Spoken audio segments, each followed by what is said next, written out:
하나님 말씀 빌립보서 1장 12절에서 18절입니다. 이 말씀은 신약성경 317쪽에 있습니다.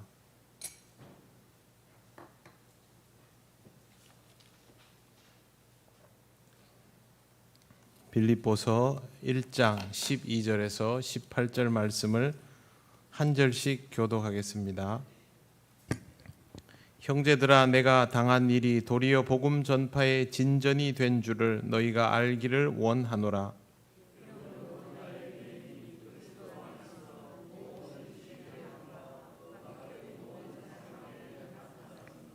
형제 중 다수가 나의 매임으로 말미암아 주 안에서 신뢰함으로 겁 없이 하나님의 말씀을 더욱 담대히 전하게 되었느니라.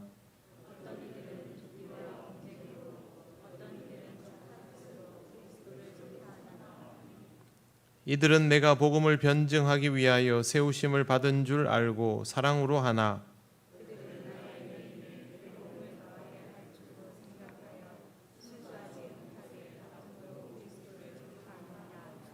같이 읽겠습니다. 그러면 무엇이냐? 거칠애로 하나 참으로 하나 무슨 방도로 하든지 전파되는 것은 그리스도니 이로써 나는 기뻐하고 또한 기뻐하리라. 아멘. 기도드리겠습니다. 하나님 감사합니다. 오늘 하루를 우리에게 허락하시고 쉼을 얻은 후에 또 하나님 앞에 예배하게 하심을 감사합니다. 주시는 말씀을 귀히 여기며 이 말씀을 통하여 깨닫는 은혜가 있도록 우리를 인도하여 주시옵소서. 예수님 이름으로 기도드립니다. 아멘. 네, 반갑습니다. 옆에 분들 인사 나누시겠습니다. 네, 요즘 날씨가 좀 오묘하지요. 네, 내일 또 비가 온다 하니까 여러분 습도가 높은 날은 건강 관리에 각별히 유의를 하시기 바랍니다.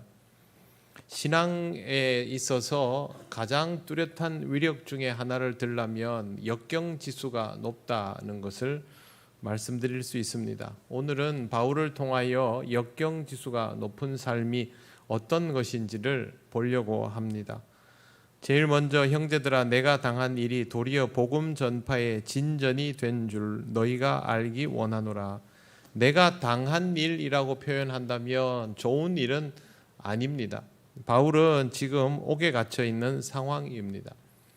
옥에 갇혀 있는 것이 도리어 복음 전파에 긍정적 영향을 미쳤다라고 말하는 겁니다. 진심일까? 자신은 로마 감옥에 미결수로 갇혀 있는데 혹시 빌립보 교인들이 걱정할까 봐 이런 말을 하는 것은 아닐까라는 생각도 할 수 있지만 진심입니다. 바울이 옥에 갇혀 있고 누구보다 좋지 않은 상황이지만 전혀 구애받지 않고 오히려 바울은 진전이 되었다라고 말합니다. 보통 이런 상황에서 누가 물으면 괜찮다라고 말하지 더 좋아졌다라고 말하지는 않는데 바울은 더 좋아졌다라고 말합니다. 정말 더 좋아진 것들을 알게 되었기 때문에, 발견했기 때문에 그런 것입니다.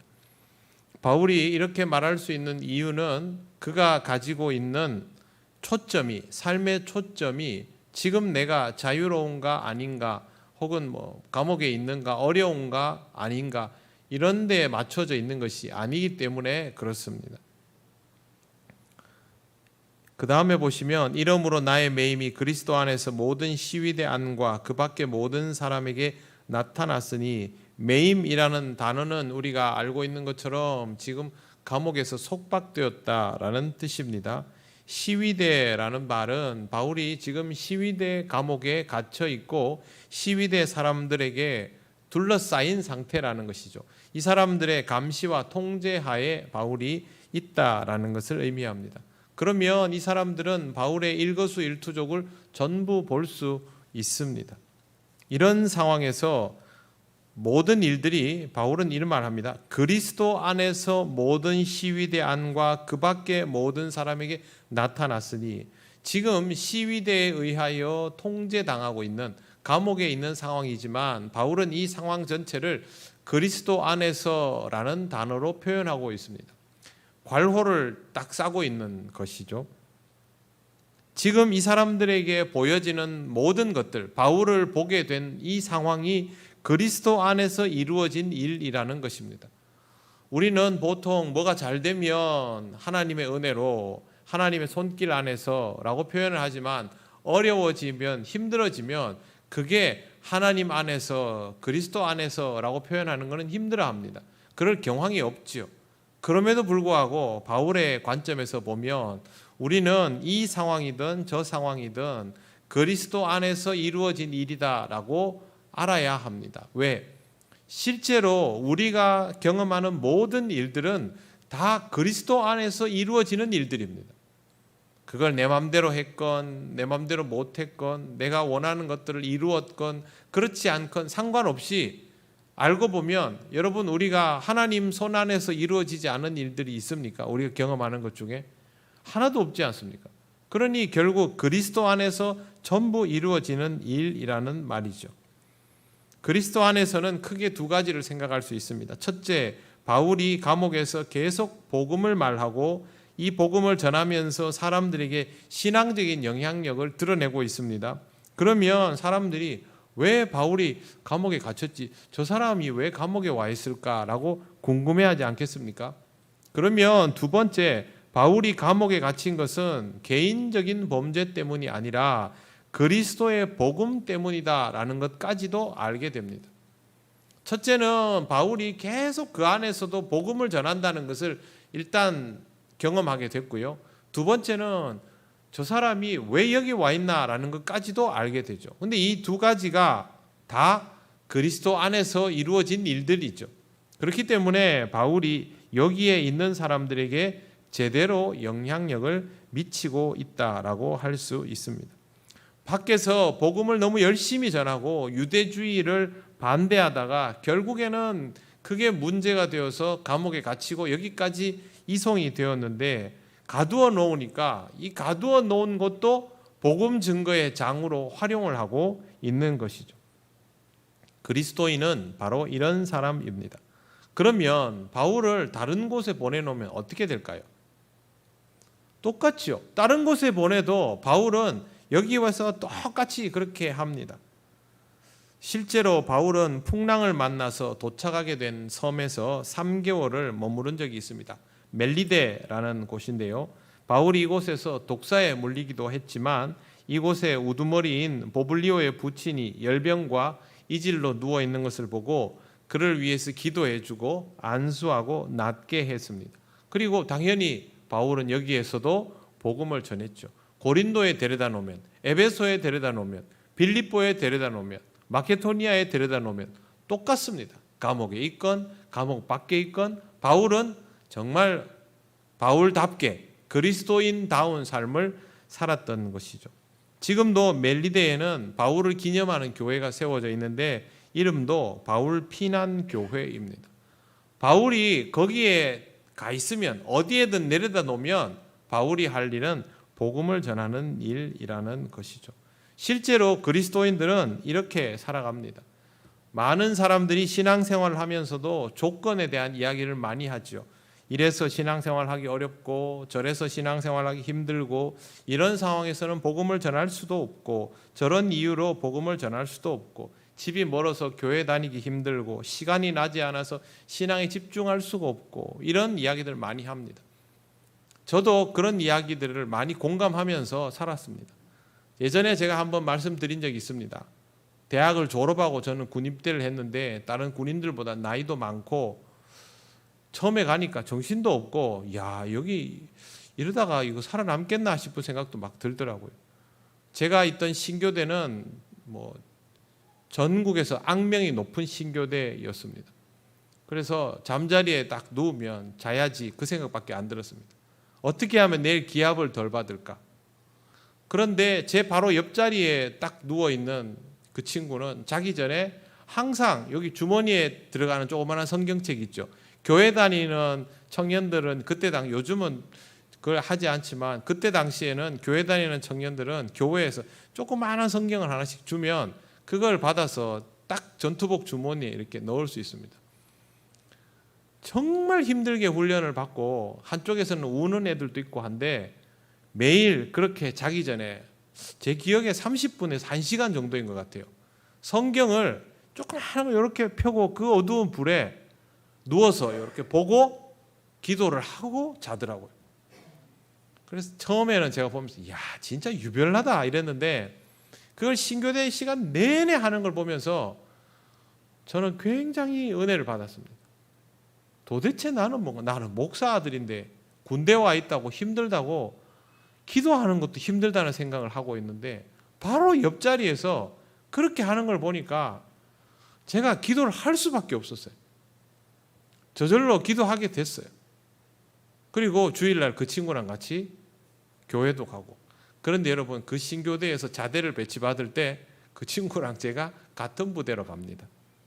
근데 갔는데 제가 대대군종을 하고 그 친구가 포대군종을 하고 저는 대대군종을 하다가 연대로 스카웃이 돼 갑니다. 그때 제가 우리 대대장님한테 대대군종을 누가 하면 좋겠느냐 신병 이야기를 하길래 신병 하지 말고 이 친구를 시켜달라고. 그래서 이 친구는 뭐 찬송을 그렇게 잘 부르는 것도 아니고 말주변이 좋은 것도 아닌데 그래서 제가 딱 얘기했습니다. 우리 부대에서 이 친구보다 신앙이 좋은 사람이 없습니다.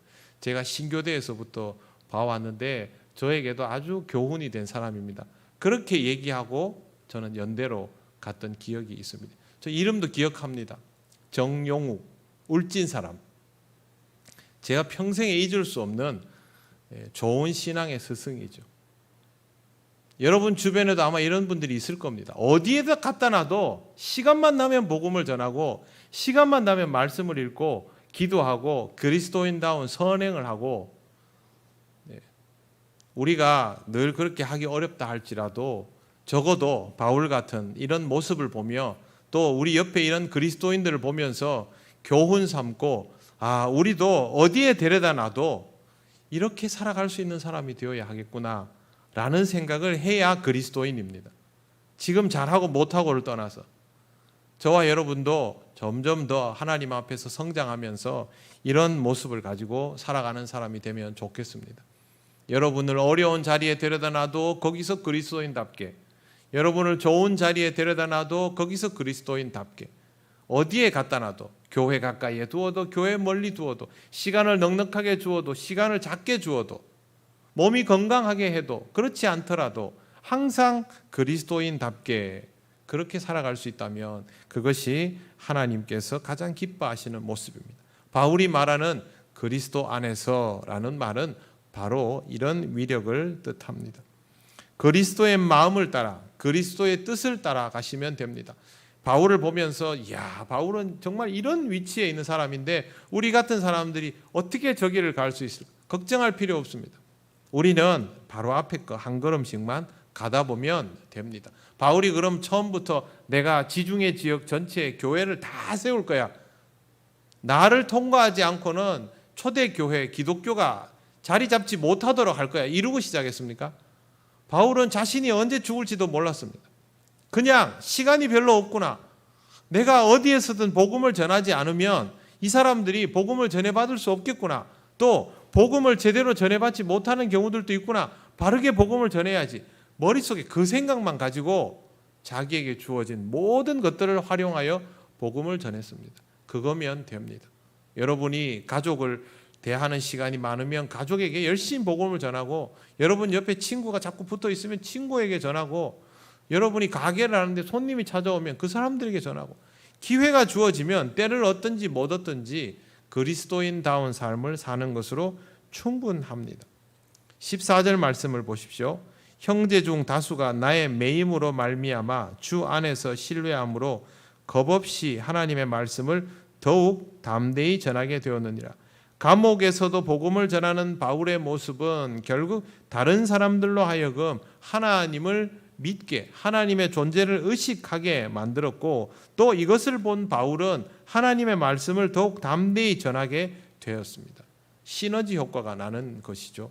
여러분이 그리스도인답게 살아가면 하나님께서 그리스도인답게 살아가는 삶의 결과를 주십니다. 그러면 그걸 보면서 여러분은 더욱더 신앙적으로 힘을 얻게 되는 것이죠. 전도를 한 번도 안 해본 사람은 전도의 위력을 모릅니다. 그런데 전도를 한 번이라도 해서 열매를 맺어본 사람은 그 열매의 소중함이 얼마나 큰지를 알고 그 사람 때문에 자기가 신앙생활을 더 열심히 하게 됩니다. 내가 한 명에게 전도를 했는데 이 사람이 누구를 쳐다볼 수도 없고 이제 막 교회를 나와서 나만 쳐다보고 있는데, 그러면 내가 옛날에 잘 못했다 할지라도 저 사람에게 잘못된 길을 보여주지 않으려면 잘해야 되는 것이죠. 그러다 보면 내 신앙이 더 좋아지는 것이고, 그런 나를 보면서 저 사람이 본을 받고 자라나고, 자라나면 자라날수록 나도 점점 더 성장해줘야 그 사람에게 좋은 인도자가 될 수 있으니까, 그래서 함께 자라나는 것이죠. 아마 서로 그럴 겁니다. 야, 저 사람은 참 신앙이 대단하다. 내가 교회에 처음 나와서 지금까지 한결같네. 한결같을 수밖에 없죠. 계속 쳐다보고 있는데 그렇게 되는 겁니다. 우리 중에 누가 처음부터 신앙이 그리 좋습니까? 그런 사람은 없습니다. 그러나 점점 더 신앙이 자라고 다른 사람의 인생에 관여하게 되고 책임을 느끼고, 여러분도 자녀를 키우면서 자녀들이 여러분의 신앙을 자꾸 본다고 보는 것을 알게 되고 내 인격이 어떤가를 자녀들이 보는 걸 알게 되면 조심하지 않습니까? 교회에 나와서도 예전의 모습과 자녀를 옆에 데리고 나왔을 때 내 모습은 확연하게 달라집니다. 그렇게 같이 성장해 나가는 것이죠. 바울의 성장은 바울이 복음을 전했던 그 사람들 때문에 더 잘 이루어졌음을 우리는 이 성경에서 볼 수 있습니다. 자, 그러면 무슨 뜻입니까? 바울에게 유익했다는 것이죠. 복음을 전하는 일은, 어떤 상황에도 복음을 전하는 일은 사실 누구보다도 바울에게 가장 유익한 일이었다는 것이죠. 제가 여러분에게 말씀을 전하는 일은 알고 보면 저에게 가장 유익한 일이 됩니다. 여러분들도 교회에서 누군가에게 복음을 전하고 또 후학들을 가르치고 교회에서 교사를 하거나 봉사를 하거나 이렇게 하는 게 알고 보면 누구에게 제일 좋은 일입니까? 여러분 자신에게 제일 좋은 일입니다. 그 복을 발로 차면 안 됩니다. 하나님이 나 복 받으라고 준 거거든요. 그래서 다른 건 못해도 내가 하나님의 일을 함을 통하여 내가 누릴 수 있는 복은, 그거는 내려놓지 마십시오. 여러분 밥그릇입니다.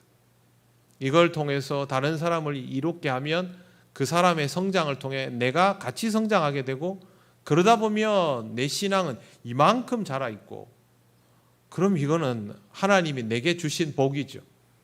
은사를 왜 주시겠습니까? 그렇게 하라고 은사를 주시는 것이죠.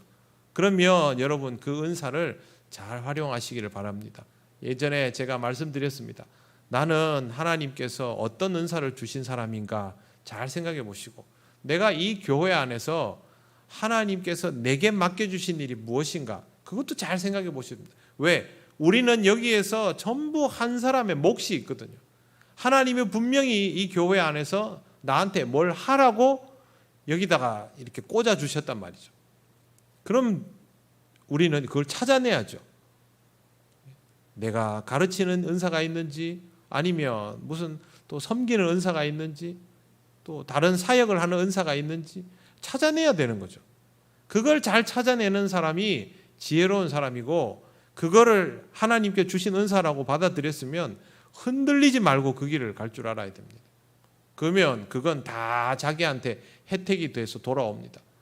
나중에 보면 틀림없습니다.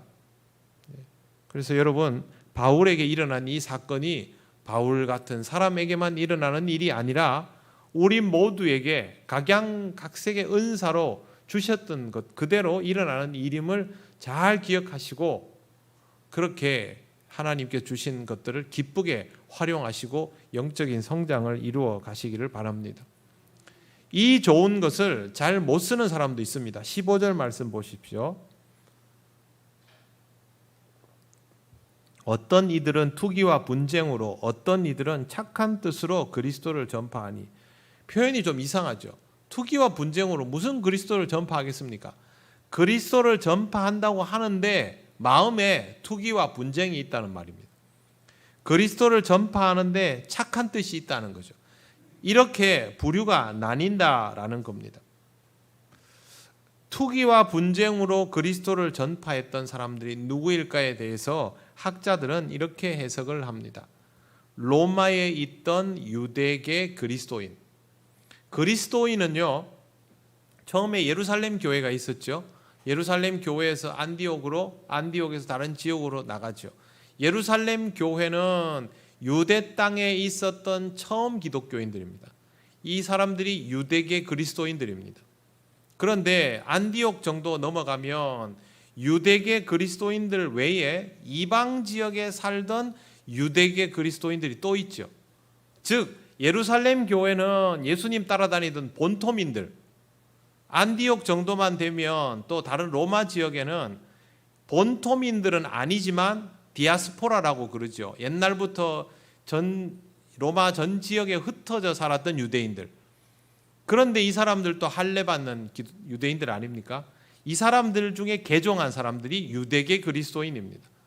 그 다음에 이 사람들 말고 완전히 이방인으로서 개종한 사람들, 이 사람들은 헬라파 그리스도인이라고 부릅니다. 그래서 여러분 유대계 그리스도인, 그러니까 예루살렘 본토민, 유대 완전 본토민이랑 이방 지역에 살았던 유대계 그리스도인이랑 헬라 지역에 살고 있는 이방인들, 이방 그리스도인이랑 이 세 개의 특성이 완전히 다르다라는 것을 먼저 염두에 두시고, 로마에서 투기와 분쟁으로 했던 사람들은, 이 사람들은 어떤 사람들이냐면 학자들은 로마 지역에 있던 유대계 그리스도인들, 그렇게 봅니다.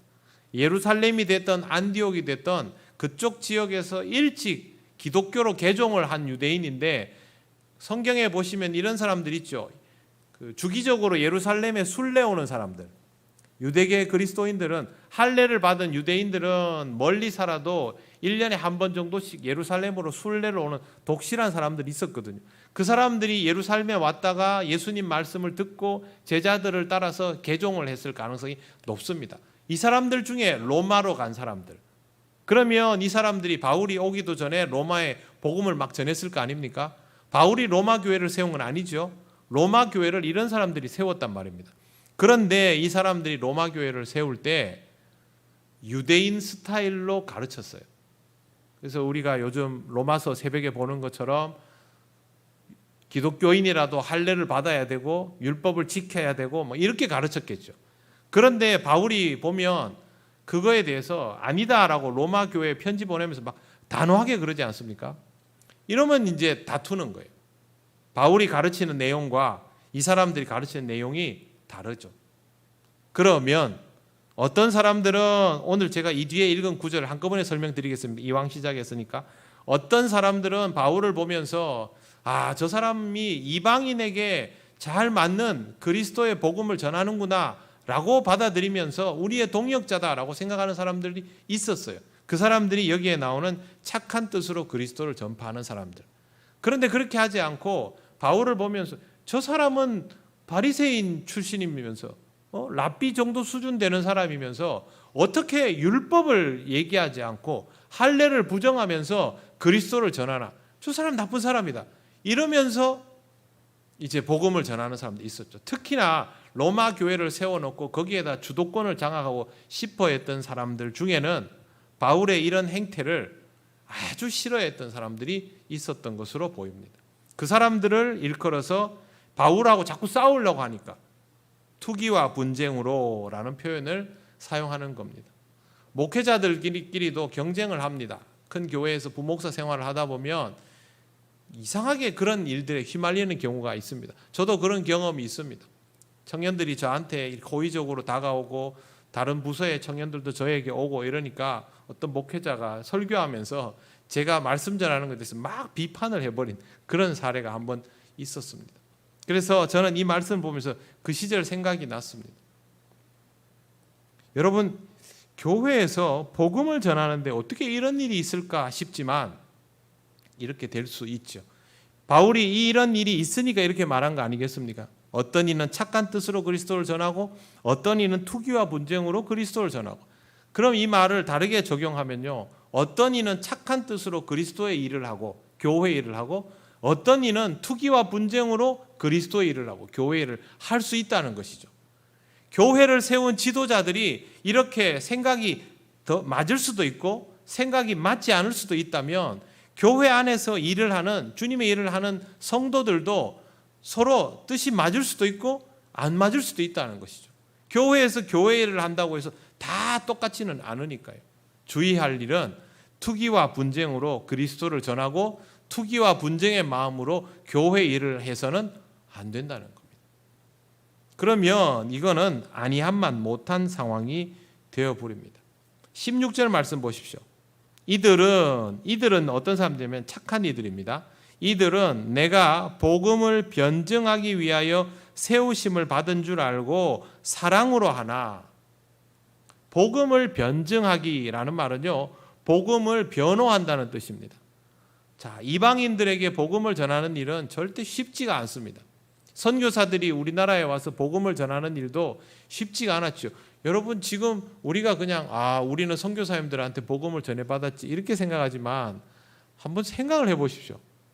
우리말이 그때 지금처럼 한류 이런 거 아니지 않습니까? 요즘은 한류 때문에 라틴 아메리카에 가도 유럽에 가도 동남아시아에 가도 길에서 한국 사람입니다 이러면 젊은 친구들이 와가지고 안녕하세요 막 이렇게 인사하고 우리말을요 우리처럼 구사하는 서양 사람들도 많습니다. 지금은. 그렇지만 선교사들이 처음 왔을 때 어떻습니까? 돌로 선교사들한테 막 던지고, 선교사들이 우리말을 아는 것도 아니고요, 우리나라 우리 조상들도 영어 모르고 한마디도 안 통하는데 손짓 발짓 해가면서 그러면서 복음 전한 거 아닙니까? 얼마나 힘듭니까? 그래서 서로 다른 인종과 문화와 역사를 가진 사람들이 언어도 다른 상황에서 복음을 전하는 것은 어렵습니다.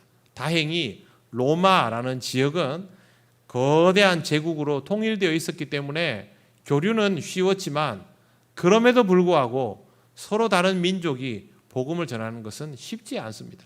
한쪽 귀퉁이에 있는 작은 나라에서 시작되었던 그리스도 신앙을 전혀 다른 지역에 있던 사람들이 하나님도 모르는 그리스 로마 신화만 아는 이 사람들에게 복음을 전한다? 어렵습니다.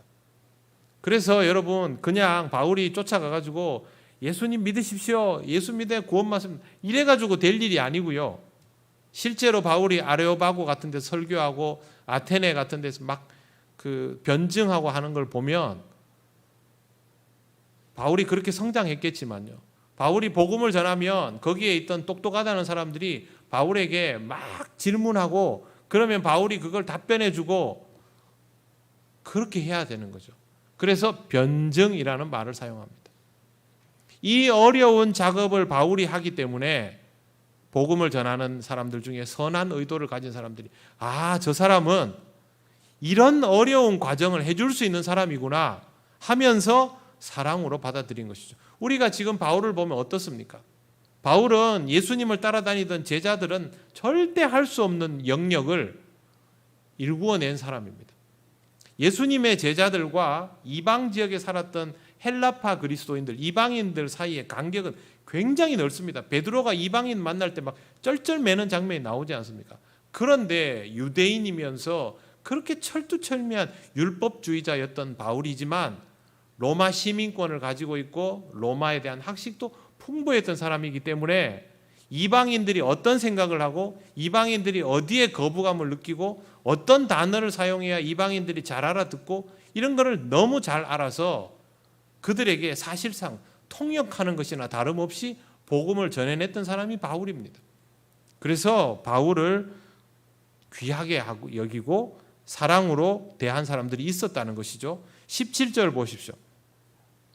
그들은 나의 매임에 괴로움을 더하게 할 줄로 생각하여 순수하지 못하게 다툼으로 그리스도를 전파하느니라. 이 사람들은 투기와 분쟁으로 하는 사람들입니다. 이 사람들은 어떻게 했을까요? 쉽습니다. 생각해 보기. 딱 이렇게 했죠. 바울이 감옥에 갇혀 있습니다. 하나님의 종이 어떻게 저렇게 감옥에 갇혀 있느냐. 저거는 분명히 나쁜 짓을 저질렀기 때문에 벌을 받아 저렇게 한 것이다. 저거는 하나님이 벌을 주셨기 때문에 감옥에 있는 것이다. 우리는 봐라 감옥에 있지 않지 않느냐. 이렇게 나가는 거죠. 하나님 우리한테 복을 주셔서 우리는 밖에서 복음을 전하고 바울은 하나님 앞에 불경했기 때문에 감옥에 갇혀 있고 이렇게 가면요, 무지몽매한 사람들은 아마 현혹된 사람들도 많을 겁니다. 그렇게 되는 것이죠. 바울은 이것만 어려움을 겪었던 게 아니죠. 바울이 무슨 사도냐 뭐 이렇게 나온 사람들도 있었습니다. 굉장히 어려움을 많이 겪었던 사람입니다. 이렇게 투기와 분쟁으로 하는 사람들을 순수하지 못하게 하는 사람들에 대해서도 어떤 용어를 사용했나 하면요, 당시 로마에는 매일매일 이렇게 자리를 옮기면서 장사했던 사람들이 있는데, 이 사람들이 로마가 워낙 크니까 나쁜 물건을 팔고 속여버리고 도망가버리고 이런 일들이 있었거든요. 그런 부류에 비교하는 것을 성경 해석에서 볼 수 있습니다. 그런데 여러분, 이거 아무 소용없습니다. 18절 말씀 같이 보시겠습니다. 그러면 무엇이냐? 거칠애로 하나 참으로 하나 무슨 방도로 하든지 전파되는 것은 그리스도니 이로써 나는 기뻐하고 또한 기뻐하리라. 순수하지 못한 동기에서 고난에 처한 바울을 더 공격하며 곤혹스럽게 하려고 하든지, 아니면 참되고 선한 동기에서 복음을 전하든지 뭘 하더라도 그리스도의 복음이 전파되기 때문에 나는 기쁘고 또 기쁘다. 너희가 뭘 하든지 상관없다. 내 편을 들어주어도 좋고, 나를 비방해도 좋고, 나를 감옥 밖에 두어도 좋고, 감옥 안에 두어도 좋고, 어떻게 하든지 상관없다는 거죠. 왜? 바울의 무게중심이 한 곳에 딱 정해져 있기 때문에 그렇습니다. 뭐냐 하면 그리스도의 복음을 전할 수 있느냐 없느냐. 이게 바울이 가지고 있는 무게중심입니다. 여기에 초점이 맞추어지면 다른 것들은 중요해지지 않게 됩니다. 저는 이 말씀을 보면서 그런 생각을 했습니다. 우리의 삶은 무게중심이 어디에 실려 있을까? 내가 이 세상에서, 물론 세상살이에서 필요한 것들이 많지요. 그런데 거기에 무게가 실려 있으면 이 모든 것들이 다 영향을 받죠. 그런데 거기에 무게가 실려 있지 않고 그리스도의 복음의 무게가 실려 있으면 여러분들이 이런저런 상황에서 뭘 먼저 생각하겠습니까? 이게 복음에 어떨까? 이게 복음 전하는데 도움이 될까? 그거부터 생각하지 않겠습니까? 그리스도인은 거기에 초점이 맞추어져야 한다라는 것이죠. 꼭 이것을 잘 의식을 하시기 바랍니다. 그리스도에게 초점이 맞추어져 있으면 모든 문제들은 해결이 됩니다. 초점이 맞추어져 있지 않으면 결국에는 좋지 못한 경쟁을 할 수밖에 없습니다. 교회 안에서 경쟁하는 경우가 있습니다. 선의의 경쟁이야 얼마든지 할 수 있죠. 저는 필요하다고 생각합니다.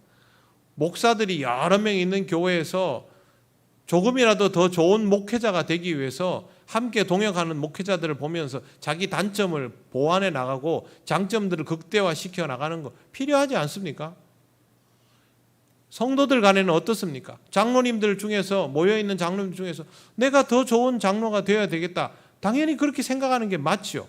그래서 다른 장로님들이 잘하는 거 보면 모방도 하고, 내가 고쳐야 될 거 있으면 고치고, 점점 더 좋은 장로가 되려고 서로 노력하다 보면 우리 교회는 좋은 장로님들만 있는 교회가 되는 것이죠. 안수 집사님들도, 권사님들도, 집사님들도 다 마찬가지입니다. 이런 경쟁은 얼마든지 해도 아무 상관이 없습니다. 왜? 구심점이 다 똑같기 때문에. 그리스도의 복음을 위하여 내가 더 좋은 일꾼이 되어야 되겠다. 그런데 나도 그런 마음, 저 사람도 그런 마음, 우리의 초점은 그리스도의 복음. 그러면 아무 문제가 없죠. 우리가 열심히 한다고 경쟁합니까? 우리는 열심히 할수록 좋은 팀이 되는 것이죠. 그런데 그리스도의 복음이 초점이 아니라 내가 가지고 있는 가치 판단이 초점이 되면 우리는 같이 있어도 팀이 아닙니다. 그때부터는 경쟁이 그냥 경쟁일 뿐이죠. 그럼 결국 뭘 합니까? 투기와 분쟁이 되는 겁니다. 교회 안에서 투기와 분쟁을 일으키는 사람들이 게으른 사람이 없습니다. 신앙적 열심이 없는 사람이 없습니다. 조용한 사람은요, 교회에서 아무 일도 일으키지 않습니다. 왜? 그냥 계속 조용하니까. 항상 뭘 하고자 하는 사람들 사이에서 그게 일어납니다. 왜? 그런 열심이 한 가지 초점에 서로 모아지지 않았기 때문에. 우리가 교회 안에서 좋은 팀을 이루며 살아가려면, 제대로 된 주님의 몸을 이루려면 우리의 초점은 항상 예수 그리스도여야만 합니다. 그리스도의 복음에 무게가 실려 있어야 하고, 성령이 하나 되게 하신 것을 힘써 지킬 줄 알아야 하고, 그렇습니다. 이 개념을, 여러분 제가 지금 말씀드린 이 개념들을 잡고 바울이 써놓은 편지들을 보면요, 바울은 계속 같은 얘기들을 강조하면서 합니다. 제가 방금 말씀드린 것도 에베소서에 나오는 내용이죠. 교회의 통일성, 성령의 하나가 되게 하심을 그렇게 지켜 나가는 것이죠. 사랑하는 성도 여러분, 그리스도에게 초점을 맞추며 살아가는 우리 교회가 됩시다. 다른 사람들이 어떻게 하든지 신경 쓰지 마십시오. 다른 사람들이 여러분을 어떤 투기의 마음으로 보든지, 어떻게 하든지, 경쟁을 하자고 싸움을 부추기든지, 시험을 들게 하든지, 유혹을 하든지 신경 쓰지 마십시오. 여러분은 그리스도를 바라보고 그렇게 가시면 되고, 우리가 다 그렇게 그리스도를 바라보고 가면 우리는 결국 하나의 팀이 됩니다. 주님의 몸된 교회가 그렇게 이루어져 가는 것이죠. 초대교회가 어떻게 이렇게 됐을까? 바울과 이런 바울을 선한 의도로 바라봐 주며 서로의 다양성들을 존중하며 그리스도 안에서 함께 복음을 전했던 사람들 때문에 교회가 지켜졌던 것입니다. 우리의 미래도 거기에 달려 있습니다. 앞으로 하나님 안에서 그리스도의 복음을 함께 지켜나가며 더 아름다운 주님의 몸된 교회를 이루어가는 우리 통영교회가 되면 좋겠습니다. 기도드리겠습니다. 하나님께 함께 이렇게 기도합니다. 하나님, 항상 신앙적인 우리가 되게 하여 주시옵소서. 그리스도의 복음을 먼저 생각하는 우리들이 되게 하여 주셔서 정말 주님이 기뻐하시는 한 몸을 이루는 아름다운 교회가 되게 하여 주시옵소서. 다 같이 기도드리겠습니다. 하나님 아버지, 은혜를 감사합니다. 하나님, 정말 어렵고 힘든 상황에도 전혀 구애받지 않고 그리스도인다운 모습을 온전히 드러내며 복음을 전하는 바울의 모습이 모든 교회의 귀감이 되었음을 봅니다. 하나님, 우리도 그 영향을 받아 이 시대 속에서도 주의 복음을 사모하며 이 복음 지키고 전파하며 살아가기를 원하오니 성령님, 우리를 인도하여 주셔서 우리가 이렇게 주의 복음을 전하는 기쁨을 누리며 살아갈 수 있도록 인도하여 주옵소서.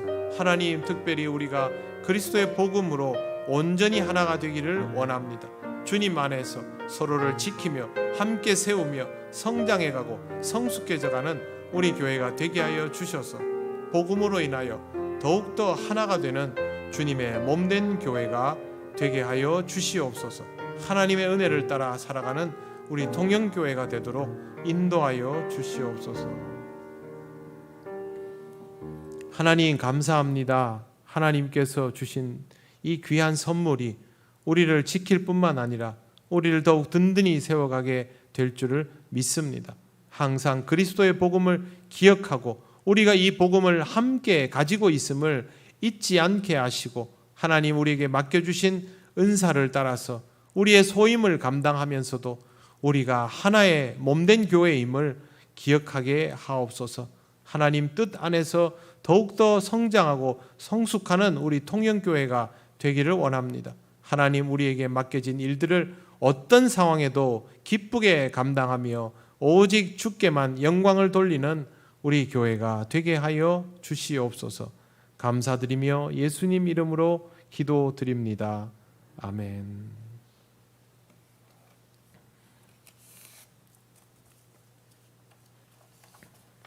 네, 교회 소식 전하겠습니다.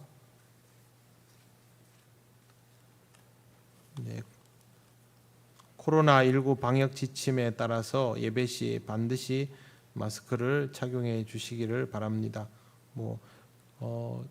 백신 접종이 이루어지고 있지만 제대로 방역이 다 이루어지려면 아직도 시간이 한참 남았습니다. 언제 끝날까라는 생각은 일단 좀 접어두시고 지금 이 순간에 최적화된 그리스도인이 되어간다면 우리는 어떤 시대와 상황에도 상관없이 그리스도인다운 모습을 잘 유지할 것입니다. 지금까지 잘 해오셨는데 앞으로도 잘 감당을 해 주시기를 바랍니다. 5월에 함께 나눌 기도의 제목들 꼭 위해서 기도해 주시고 여러분 건강한 신앙생활을 위해서 좋은 신앙의 습관들을 유지하시기를 바랍니다. 다른 광고는 주보를 참조해 주시기 바랍니다. 주님께서 가르치신 기도를 올려드립니다.